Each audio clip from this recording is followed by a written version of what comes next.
नमस्कार मित्रांनो, 22 जूनपासून सुरू होणाऱ्या महाराष्ट्र पशु आणि मत्स्य विज्ञान विद्यापीठ भरती 2026साठी हा व्हिडिओ खूप महत्त्वाचा आहे. कारण या व्हिडिओमध्ये आपण TCS पॅटर्ननुसार सराव पेपर घेणार आहोत आणि हा पेपर पूर्णपणे TCS पॅटर्नवर आधारित आहे. ज्या प्रकारचे प्रश्न TCS परीक्षेमध्ये विचारते त्याच स्वरूपाचे त्याच पद्धतीचे अतिसंभाव्य प्रश्न या व्हिडिओमध्ये आपण कव्हर केलेले आहेत. त्यामुळे हा व्हिडिओ परीक्षेच्या दृष्टिकोनातून खूप महत्त्वपूर्ण असून हा व्हिडिओ एकदम व्यवस्थित व काळजीपूर्वक बघा. चला तर मग सुरू करूया.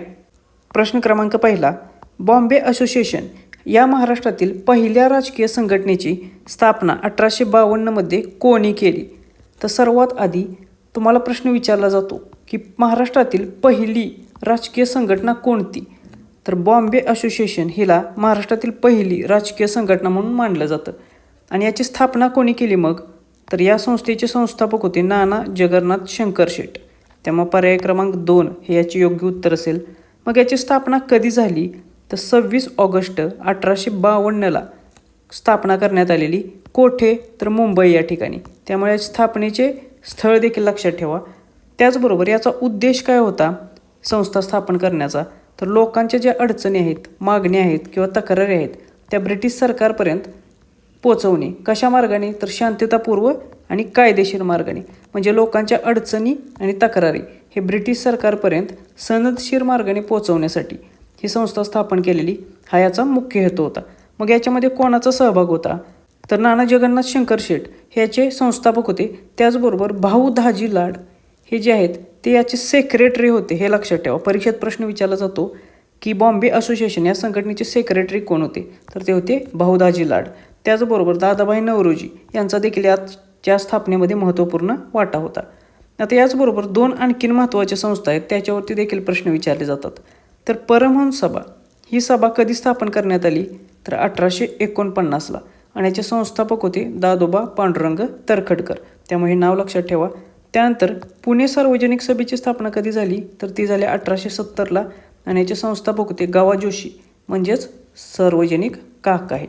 त्यामुळे ह्या 2 संस्था देखील महत्त्वाच्या आहेत महाराष्ट्रातील. त्याच्यावरती देखील प्रश्न विचारले जातात. प्रश्न क्रमांक 2, 1857च्या उठावात महाराष्ट्रातील पेठचे राजे टिंबटिंब यांना इंग्रजांनी फाशी दिली. तर परीक्षेत आपल्याला 1857चा जो उठाव आहे तो खूप महत्त्वाचा आहे. त्याचबरोबर विशेषतः तो महाराष्ट्रातील ज्या ज्या ठिकाणी उठाव झाले 1857चे त्याच्यावरती प्रश्न विचारले जातात. तर महाराष्ट्रातील पेठचे जे राजे होते त्यांचे नाव आहे भगवंतराव निळकंठराव. यांनी जो इंग्रजांच्या विरुद्ध उठाव केला त्या कारणामुळे इंग्रजांनी त्यांना फाशी दिलेली. त्यामुळे पर्याय क्रमांक 3 हे याचे योग्य उत्तर असेल. आता याचबरोबर परीक्षेत आपल्याला 1857च्या उठावातील जी महाराष्ट्रातील केंद्रे आहेत आणि त्या केंद्रांवरती त्या उठावाचा प्रमुख कोण आहे त्याच्यावरती प्रश्न विचारला जातो. तर चिमा साहेब हे कोल्हापूर येथील उठावाचे प्रमुख होते. रंगो बापूजी गुप्ते यांनी सातारा येथे उठाव केला. आप्पासाहेब पटवर्धन हे जमखिंडी येथील उठावाचे प्रमुख होते.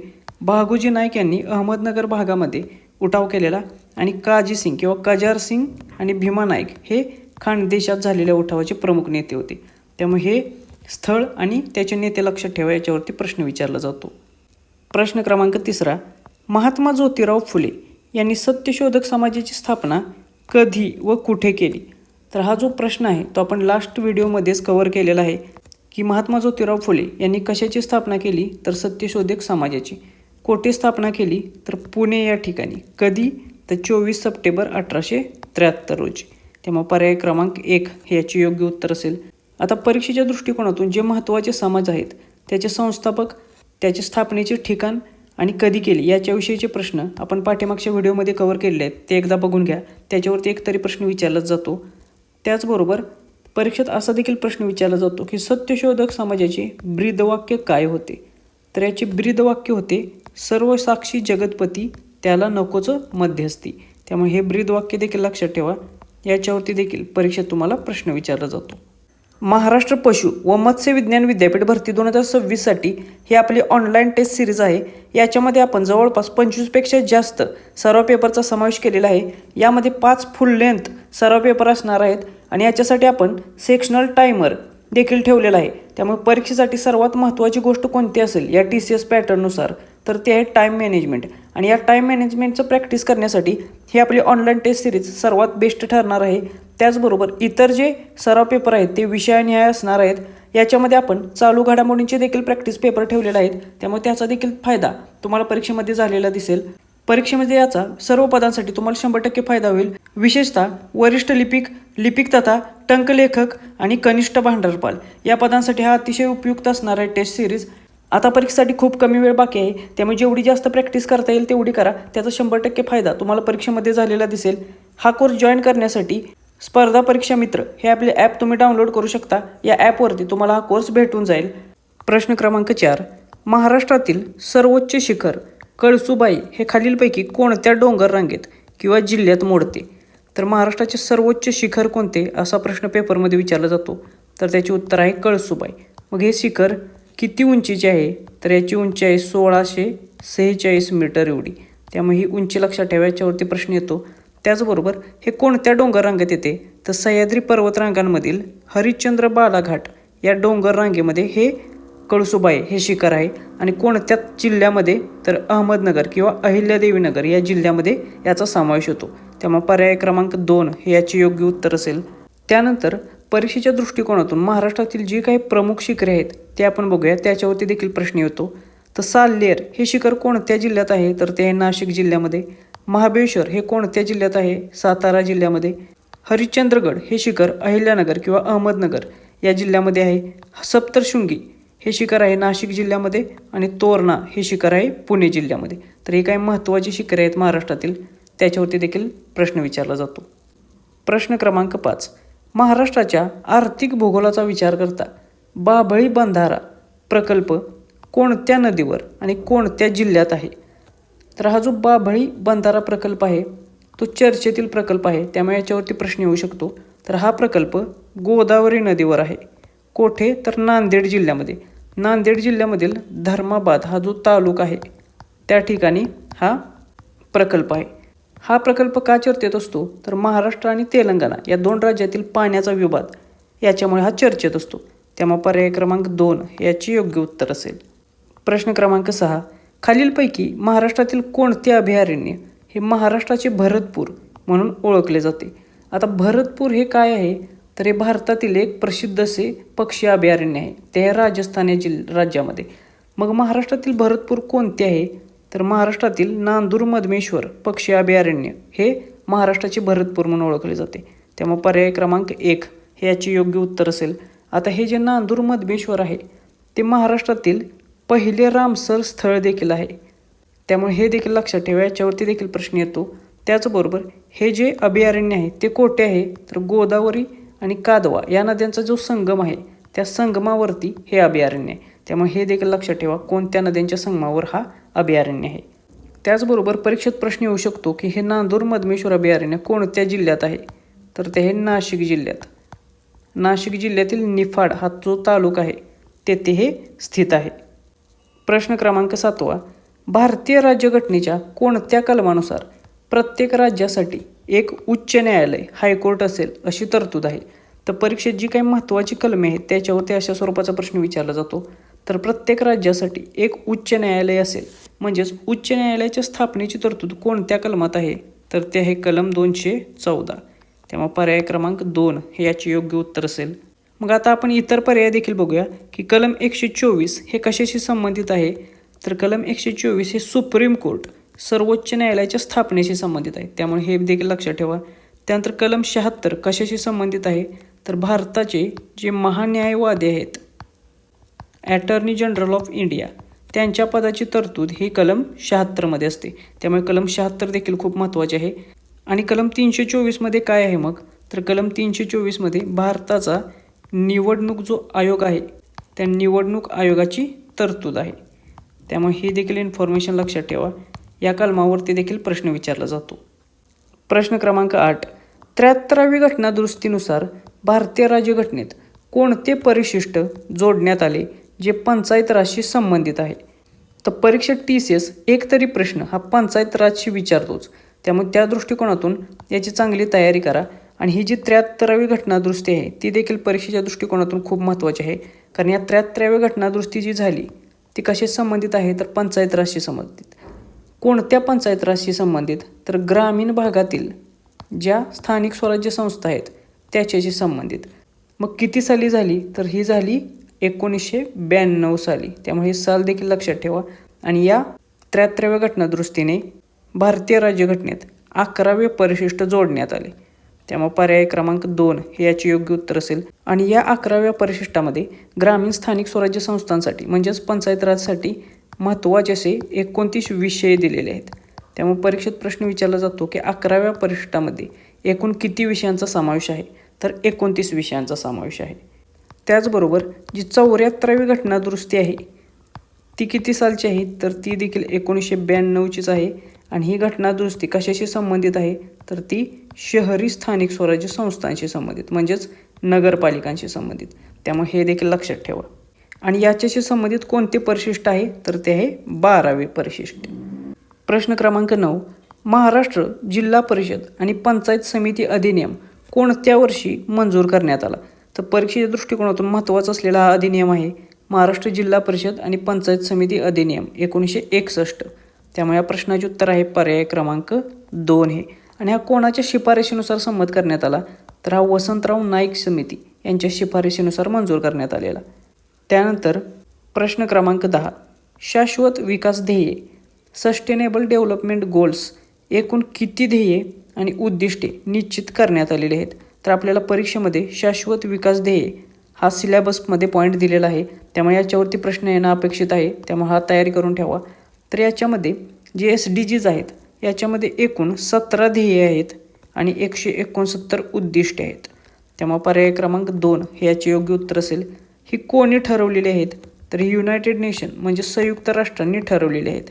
आणि याच्यासाठी कालावधी किती असेल, तर ती 2016 ते 2030 या जवळपास 15 वर्षांच्या कालावधीमध्ये वेगवेगळ्या देशांनी कंप्लीट करायचे आहेत.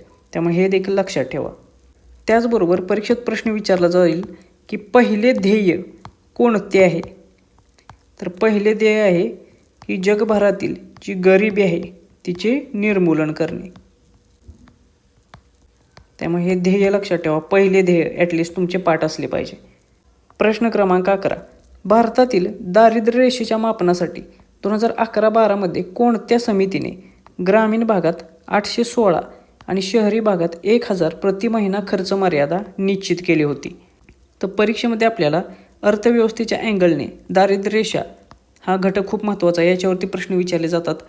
आणि अशी कोणती समिती होती की ज्या समितीने 2011-12 या वर्षामध्ये ग्रामीण भागासाठी जी दारिद्र्य रेषेची प्रति महिना प्रति खर्च मर्यादा होती ती 816 रुपये आणि शहरी भागासाठी ती 1000 रुपये एवढी निश्चित केलेली? तर ती समिती होती तेंडुलकर समिती. त्यामुळे पर्याय क्रमांक 2 हे याचे योग्य उत्तर असेल. या तेंडुलकर समितीवर आणि रंगराजन समितीवर नेहमी प्रश्न विचारले जातात, त्यामुळे त्या 2 समिती परीक्षेला जाताना एकदा बघून जा. तर या तेंडुलकर समितीनुसार 2011-12 मध्ये भारतात एकूण दारिद्र्याचे प्रमाण किती होते, तर ते होते 21.9% एवढे.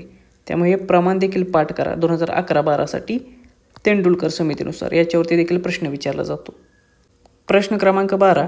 मानवी शरीरात रक्ताचे अभिसरण व्यवस्थित होण्यासाठी आणि रक्ताच्या गुठळ्या न तयार होण्यासाठी खालीलपैकी कोणते प्रथिन यकृताद्वारे तयार केले जाते? तर मानवी शरीरामधील रक्ताच्या गुठळ्या न होण्यासाठी सर्वात महत्त्वाचे प्रथिन आहे हिपॅरिन. त्यामुळे पर्याय क्रमांक 1 हे याचे योग्य उत्तर असेल. हे अँटीकॉग्युलंट आहे. याचं काम असतं की मानवी शरीरातील रक्तवाहिन्यांमध्ये जे रक्त आहे त्याच्या गुठळ्या न होऊ देणे किंवा ते गोठू नये असेल. आता इतर जे पर्याय आहेत ते देखील बघूया, ते देखील परीक्षेच्या दृष्टिकोनातून महत्त्वाचे आहेत. तर जे हिमोग्लोबिन आहे त्याचं कार्य काय आहे, तर हे हिमोग्लोबिन असतं तांबड्या रक्तपेशींमध्ये म्हणजेच RBCमध्ये. आणि याचं प्रमुख काम काय आहे, तर रक्तामध्ये जे ऑक्सिजन आहे ते वाहून नेण्याचं काम शरीराच्या विविध भागांमधील याचं प्रमुख काम असतं. त्यानंतर इन्सुलिन हे देखील खूप महत्त्वपूर्ण आहे. हे कुठे असतं, तर हे असतं स्वादुपिंडामध्ये. स्वादुपिंडाद्वारे सिक्रेट केलं जातं आणि हे एक महत्त्वाचं हार्मोन देखील आहे. आणि याचं काम काय आहे, तर रक्तातील साखरेचे नियंत्रण करण्याचे काम याचं प्रमुख काम आहे. त्यामुळे हे इन्सुलिन देखील लक्षात ठेवा.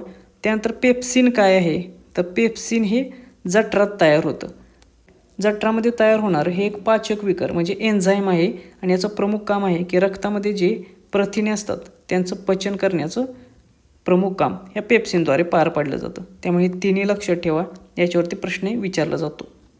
प्रश्न क्रमांक 13. इस्रोने नुकतेच प्रक्षेपित केलेले गगनयान मिशन हे कशाशी संबंधित आहे?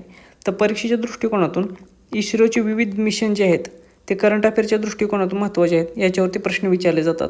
आणि हे जे गगनयान मिशन आहे ते चर्चेतील मिशन असून हे मिशन भारताची पहिलीच मानवी अंतराळ मोहीम असणार आहे. त्यामुळे याच्यावरती प्रश्न अपेक्षित आहे, हे लक्षात ठेवा. पर्याय क्रमांक 2 हे याचं योग्य उत्तर असेल. प्रश्न क्रमांक 14. जागतिक तापमान वाढीमध्ये कारणीभूत असणाऱ्या हरितगृह वायूंमध्ये खालीलपैकी कोणत्या वायूचे प्रमाण हे वातावरणात सर्वाधिक असते? तर आपल्याला माहीत आहे की जागतिक तापमान वाढीसाठी ग्लोबल वॉर्मिंगसाठी कारणीभूत असणारा घटक कोणता आहे? तर तो आहे हरितगृह वायू. आणि या हरितगृह वायूंमध्ये कोणत्या वायूचे प्रमाण वातावरणात सर्वाधिक आहे? तर तो आहे कार्बन डायऑक्साईड CO2. त्यामुळे पर्याय क्रमांक 3 हे याचे योग्य उत्तर असेल. मानवनिर्मित जे हरितगृह वायू उत्सर्जन आहे त्याच्यामध्ये कार्बन डायऑक्साईडचा वाटा एकट्याचाच जवळपास 60% एवढा आहे. त्यामुळे हा वाटा देखील लक्षात ठेवा, याच्यावरती देखील प्रश्न येऊ शकतो. प्रश्न क्रमांक 15. मॉन्ट्रियल प्रोटोकॉल हा आंतरराष्ट्रीय करार खालीलपैकी कशाच्या संरक्षणाशी संबंधित आहे? तर परीक्षेमध्ये आपल्याला पर्यावरण आणि हवामान बदल हा देखील घटक आहे. त्या अनुषंगाने महत्त्वाचे जे प्रोटोकॉल्स आहेत, करार आहेत आंतरराष्ट्रीय लेवलचे, त्याच्यावरती तुम्हाला अशा स्वरूपाचा प्रश्न अपेक्षित असेल. तर त्यापैकीच एक महत्त्वाचा असलेला मॉन्ट्रियल प्रोटोकॉल हा संबंधित आहे ओझोन थराच्या, ओझोन लेयरच्या संरक्षणाशी संबंधित. त्यामुळे पर्याय क्रमांक 2 हे याचे योग्य उत्तर असेल. आता हा जो मॉन्ट्रियल प्रोटोकॉल होता त्याच्यावरती स्वाक्षरी झाल्या 16 सप्टेंबर 1987. त्यामुळे ही तारीख लक्षात ठेवा. याच्यामध्ये काय ठरवण्यात आलं तर जो ओझोनचा थर नष्ट करणारे जे घटक आहेत, उदाहरणार्थ क्लोरोफ्लोरोकार्बनसारखे जे घटक वातावरणात मिक्स होत आहेत त्यांचे उत्सर्जन कमी करणे हा याचा मुख्य हेतू होता. त्यामुळे ह्याचा उद्देश लक्षात ठेवा, याच्यावरती प्रश्न येऊ शकतो. आणि हा 16 सप्टेंबरला करार झाला किंवा याच्यावरती स्वाक्षरी झाल्या, त्याचमुळे 16 सप्टेंबर हा दिवस जागतिक ओझोन दिन म्हणून साजरा केला जातो. त्यामुळे हा दिवस देखील लक्षात ठेवा, याच्यावरती देखील प्रश्न येतो. प्रश्न क्रमांक 16. भारतात वस्तू आणि सेवा करची अंमलबजावणी कोणत्या तारखेपासून सुरू झाली? म्हणजेच हा जो GST goods and service tax आहे त्याची अंमलबजावणी कधी सुरू झाली? तर त्याची सुरुवात झाली 1 जुलै 2017 पासून. त्यामुळे पर्याय क्रमांक 3 हे याचे योग्य उत्तर असेल. आता परीक्षेत प्रश्न विचारला जातो की हा कर कोणत्या घटनादुरुस्ती कायद्याने लागू झाला? तर GSTसाठी 101वी घटनादुरुस्ती केलेली, 101वी घटनादुरुस्ती 2016. आणि या घटनादुरुस्तीनुसार 1 जुलै 2017 पासून हा कर लागू करण्यात आला. कशासाठी? तर एक देश एक कर या संकल्पनेवर आधारित हा कर लागू करण्यात आलेला आहे. त्यामुळे ही संकल्पना देखील लक्षात ठेवा. त्याचबरोबर याच्या अंतर्गत GST परिषदेची स्थापना केली जाते, हा देखील खूप महत्त्वाचा पॉईंट आहे. आणि ही GST परिषदेची स्थापना भारतीय संविधानाच्या कलम 279A नुसार केली जाते. त्यामुळे हे कलम देखील लक्षात ठेवा. आणि या GST परिषदेचे अध्यक्ष कोण असतात? तर देशाचे केंद्रीय अर्थमंत्री. त्यामुळे हे देखील लक्षात ठेवा. प्रश्न क्रमांक 17. रिझर्व्ह बँक ऑफ इंडिया म्हणजेच RBIचे सध्याचे गव्हर्नर कोण आहेत? तर अर्थव्यवस्था आणि करंट अफेअर या अँगेलने हा प्रश्न तुम्हाला परीक्षेत विचारला जाऊ शकतो. तर रिझर्व्ह बँक ऑफ इंडियाचे सध्याचे गव्हर्नर कोण आहेत? तर ते आहेत संजय मल्होत्रा. त्यामुळे पर्याय क्रमांक 4 हे याचे योग्य उत्तर असेल.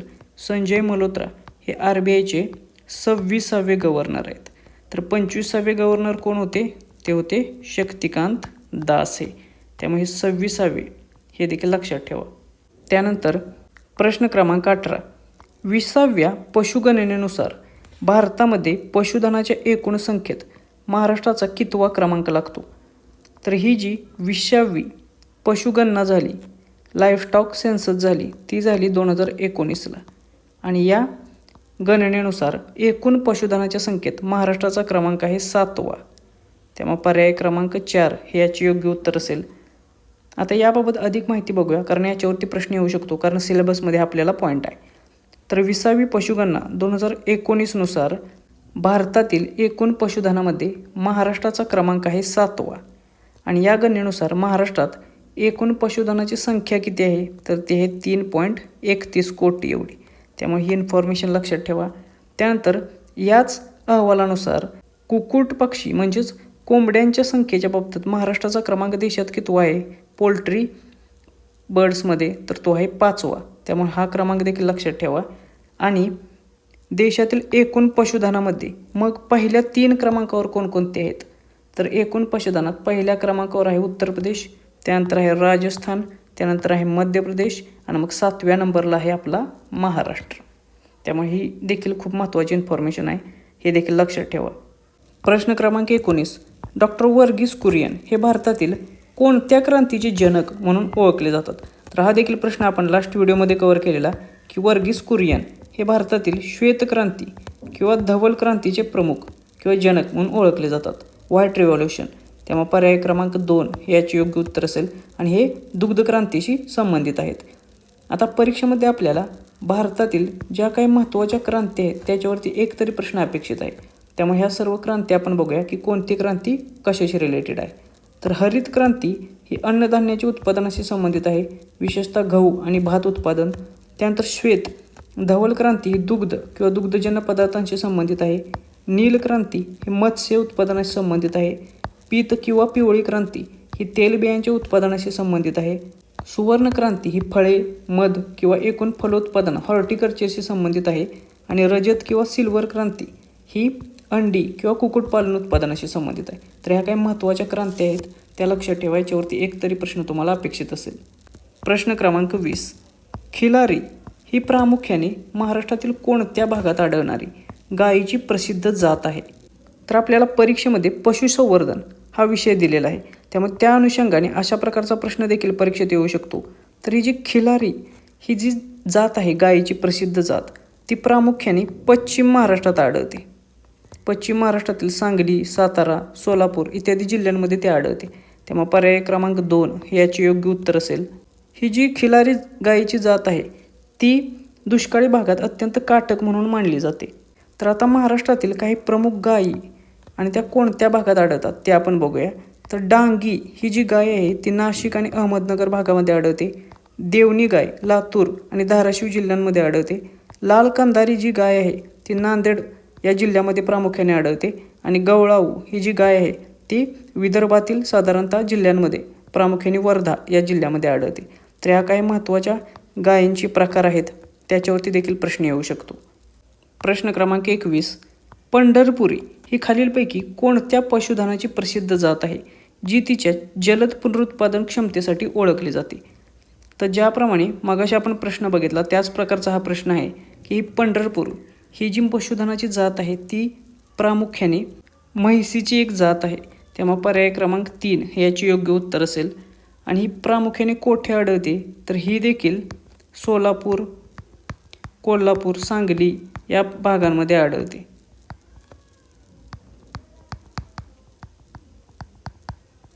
म्हणजेच पश्चिम महाराष्ट्रामध्ये प्रामुख्याने ही आढळली जाते. प्रश्न क्रमांक 22. राष्ट्रीय दुग्ध संशोधन संस्था म्हणजेच नॅशनल डेअरी रिसर्च इन्स्टिट्यूट कोठे स्थित आहेत? तर शेती, पशुसंवर्धन याच्याशी संबंधित संस्था सर्व बघून घ्या, त्याच्यावरती एक तरी प्रश्न अपेक्षित असेल. तर ही एक महत्त्वाची संस्था आहे NDRI आणि ही संस्था आहे कर्नाल, हरियाणा या ठिकाणी. त्यामुळे या प्रश्नाचे उत्तर असेल पर्याय क्रमांक 2 हे.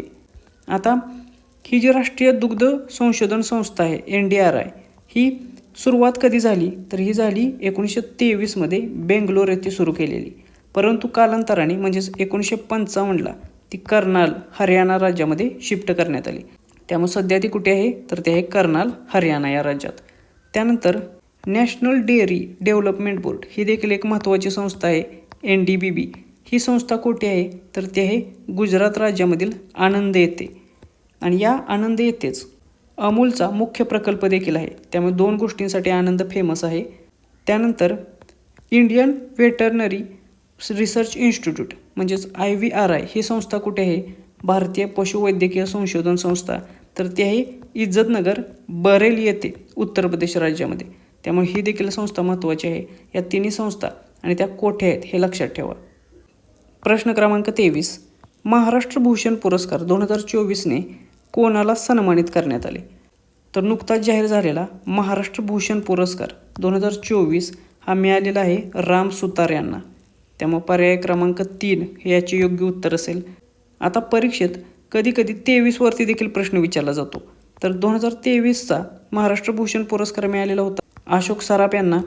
महाराष्ट्र भूषण 2022 मिळालेला होता आप्पासाहेब धर्माधिकारी यांना आणि महाराष्ट्र भूषण 2021 मिळालेला आशा भोसले यांना. तुम्हाला क्रम लावण्यास देखील TCS प्रश्न विचारू शकते, त्यामुळे हा क्रम लक्षात ठेवा कोणाला कधी मिळालेला. प्रश्न क्रमांक 24. WSF स्क्वॅश विश्वचषक 2025 प्रथमच जिंकून कोणत्या देशाने इतिहास रचलेला आहे? तर WSF स्क्वॅश विश्वचषक 2025 हा पहिल्यांदाच जिंकलेला आहे भारतीय संघाने. त्यामुळे पर्याय क्रमांक 3 हे याचे योग्य उत्तर असेल. आता हा विश्वचषक पहिल्यांदाच जिंकल्यामुळे याच्यावरती 100% प्रश्न तुम्हाला पेपरमध्ये येऊ शकतो. मग हा विश्वचषक कोठे पार पडला? तर भारतातील चेन्नई या ठिकाणी याचे आयोजन केलेले. मग याचा विजेता होता भारतीय संघ, तर उपविजेता कोण होता? तर तो होता हाँगकाँगचा संघ. त्यामुळे ही देखील इन्फॉर्मेशन लक्षात ठेवा. प्रश्न क्रमांक 25. महात्मा अ ग्रेट कम्युनिकेटर या पुस्तकाचे लेखक कोण आहेत? तर परीक्षेत आपल्याला महत्त्वाची पुस्तके किंवा चर्चेतील पुस्तके आणि त्याचे लेखक याच्यावरती प्रश्न येतो. त्याच दृष्टिकोनातून महात्मा अ ग्रेट कम्युनिकेटर या पुस्तकाचे लेखक आहेत डॉक्टर धीरज काकडी आहे. त्यामुळे पर्याय क्रमांक 2 हे याचे योग्य उत्तर असेल. तर अशा रीतीने आपण परीक्षेच्या दृष्टिकोनातून महत्त्वाचे जे 25 प्रश्न अतिसंभाव्य प्रश्न बघितलेले आहेत. याचा निश्चितच फायदा तुम्हाला परीक्षेमध्ये होईल, कारण परीक्षेमध्ये आपण ज्या टॉपिकवरती प्रश्न घेतलेले आहेत त्याच टॉपिकवरती प्रश्न विचारले जातील. त्यामुळे हे टॉपिक चांगले करा, याचा 100% फायदा तुम्हाला परीक्षेमध्ये होईल. त्याचबरोबर परीक्षेपूर्वी जास्तीत जास्त प्रश्नांची रिव्हिजन करण्यासाठी ही आपली ऑनलाईन टेस्ट सिरीज आहे, ती तुम्ही जॉईन करू शकता. याच्यामध्ये 5 फुल लेंथ सराव पेपर्स आणि इतर विषयानुसार सराव पेपर्स आहेत, ते पण सेक्शनल टायमरसह. त्यामुळे याचा फायदा तुम्हाला टाईम मॅनेजमेंटसाठी 100% होईल. ही जॉईन करण्यासाठी तुम्ही आपली स्पर्धा परीक्षा मित्र हे ॲप डाउनलोड करू शकता. काही शंका असतील तर इथे आपला कॉन्टॅक्ट नंबर दिलेला आहे, या कॉन्टॅक्ट नंबरवरती व्हॉट्सअप मेसेज करू शकता. तुम्हाला परीक्षेसाठी ऑल द व्हेरी बेस्ट. भेटूया नेक्स्ट व्हिडिओच्या माध्यमातून. थँक्यू.